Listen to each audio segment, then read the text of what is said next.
all these people. And the 400 series, they say Stride. Where does Stride come from? We picked the name Sage. It was just out of thin air. We didn't do any trademark searches or anything. We just put the name on it. Well, it turns out there was a company in Maryland who owned the name. They wrote us a letter. Our attorney says, yes, you don't own the name Sage. So came up with Stride, which was not trademarked, and it became our new name. So that was the reason for the product name change.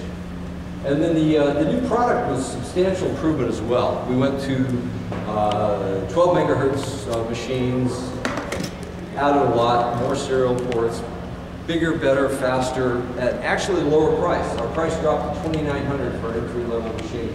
Here's our management group. That's Rick there, second from the left, Rick Chris. Paul Lima on the very right. Everybody else, oh, and Mike Degnan, our international, VP of International Marketing in the center. And again, this is where we're shipping the product. And there's Keely, some of the other people. She was with our international marketing. She ran the UK office. Here we are. The issue of Unix had always been a topic in our meetings and our design. I knew that Sun had done a Unix system. Because of that, they had memory management. Memory management required 2 weight states on a 68,000. That decreases performance by 33%. I didn't want to do that for the other 16 operating systems, so I did not include, matter of fact, I fought the battle personally to not have a memory management unit, so that we would be known as the fastest 68,000 out there as far as memory management. Well, there's still demand. So we popped the processor out, and we put in a daughter card, a memory manager, standard Motorola card. Actually worked quite well. So we would also do Unix, but it took a few months after the Stride introduction. During this introduction, I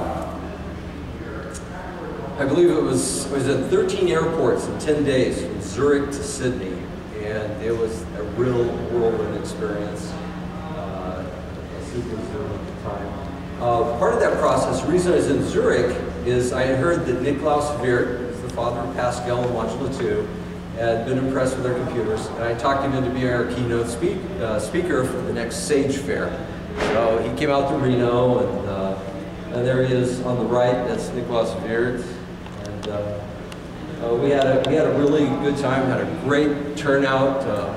I think there were over 1,000 people at that particular presentation. So he was a good draw for us. And that was kind of the peak for me of the experience of Sage Computer, because the very next morning, Mike Degnan told me he was resigning, effective immediately.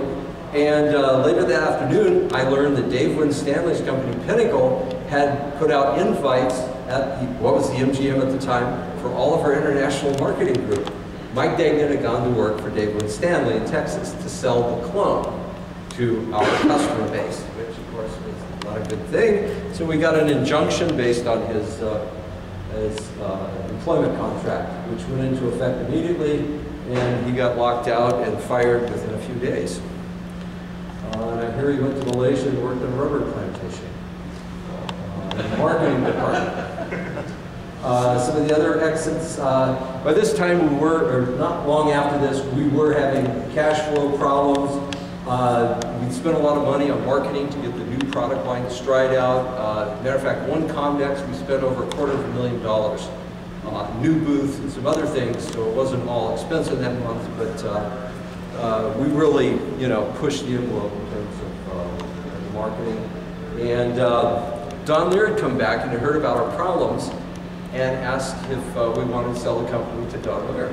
So he wanted to buy the product that he had essentially turned down 3 years before. And Roger Ellison said, I'll give you an alternative. Here's $500,000, you can remain independent, but I want to vote your stock, meaning my stock. So he got to vote my stock, and I thought, well, Bob Needham, Bill Bonham can still veto any kind of thing, so I felt very comfortable with that. I took the $500,000 investment. Again, it allowed us to remain independent. I was still having fun, so we went that direction. Very shortly after that, Roger recommended we hire a CEO. It was the same thing that happened with Steve Jobs. Scully was hired to operate the company so he could focus on customers. Same scenario. It was a fashion at the time. John Banks was a very effective guy. We're still good friends. I saw him last week. But he wasn't comfortable with the product, he didn't understand it. So we ended up hiring another CEO, I'll mention here in a minute. In the meantime, we settled the case with Dave Winstanley in Texas. I thought, okay, that's done, right? I was wrong.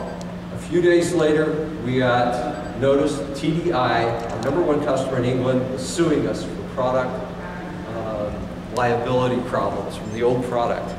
And so I go to England. We end up in the Queen's Court of England because it was an international case. We're right downtown London.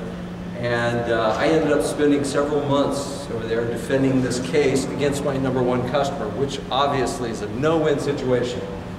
If you lose costs and whatever the judgment is. If you win, you've put your #1 customer out of business, you know? And that's exactly what happened. TDI went into receivership, the case ended, I went back to Reno. We had spent $400,000 in that particular legal adventure. Here's the governor of Nevada giving me an award for Exporter of the Year. This Governor Bryant later became U.S. Senator Bryant. And when I arrived back in Reno, it was called a special board meeting, and Sherry and I were fired. And my first thought is, how? And second was, why? Well, how is pretty simple. Roger voted his stock, okay? And then the question was, who voted the other stock, Bill or Bob? Turned out to be Bob Needham. And I go into the blog post if you want the details as to what was going on. But I was fired and out of the company, basically. So my exit happened very rapidly, and that's kind of where it ended for me. The company went on, of course, they produced other products, had other people involved with it. Bill, Bob, Rick, Al, Paul Lima had left at that point. A lot of the other people were still there. The product went on for some years after that. Ended up producing somewhere between 10 and 15,000 units. Lots of successful customers. It was a lot of fun. I had a great time with it. And with that, are there any questions? I think we're probably a little late, is my guess. Yeah. Did you guys have to develop the P-code interpreter around 60,000, or is that already been done by Softtech? The P-code interpreter is a good point. It used pseudocode, and so all you had to do essentially was do a port, and that occurred in 2 steps. If there was already a port done for that processor, okay, it's a lot easier. And I'm trying to remember, I believe that somebody at the university had already done the 68,000 interpreter, but we had to do the port, which is essentially hooking up through the BIOS, and that's what Bill Bonham did. Bill Bonham also wrote a very powerful product called the multi-user BIOS. We could run multiple operating systems on multiple users on the computer at the same time, which I think was one of the first times that had ever been done. And it was because of the way he was able to abstract the multi-user BIOS. Yeah, that's how the port happened. Yeah. I actually talk about that in the blog. I certainly made mistakes. Matter of fact, I point out my biggest mistakes that occurred. I probably would arrange the voting characteristics of the stock differently. In retrospect, I think Bob was naive and manipulated in terms of voting the stock. That's obviously from my personal perspective, and I have my biases.